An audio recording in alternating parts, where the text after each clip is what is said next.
అనకాపల్లిలోని ring రోడ్లోని Janasena party కార్యాలయంలో చంద్రబాబు నాయుడు కూటమి ప్రభుత్వం అధికారంలోకి రాగానే దివ్యాంగుల పింఛన్ను 6,000 రూపాయలు చేస్తామని ప్రకటించిన సందర్భంగా దివ్యాంగులు నారా చంద్రబాబు నాయుడు, నరేంద్ర మోడీ, పవన్ కళ్యాణ్ చిత్రపటాలకు పాలాభిషేకం చేసి వారికి ధన్యవాదాలు తెలిపారు.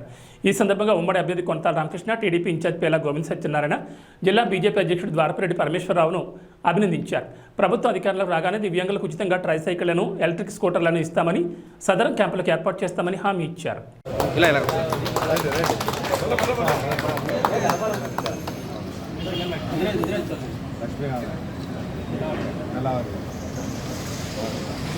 ఒకసారి అందరం మీటింగ్ పెట్టుకుందాం.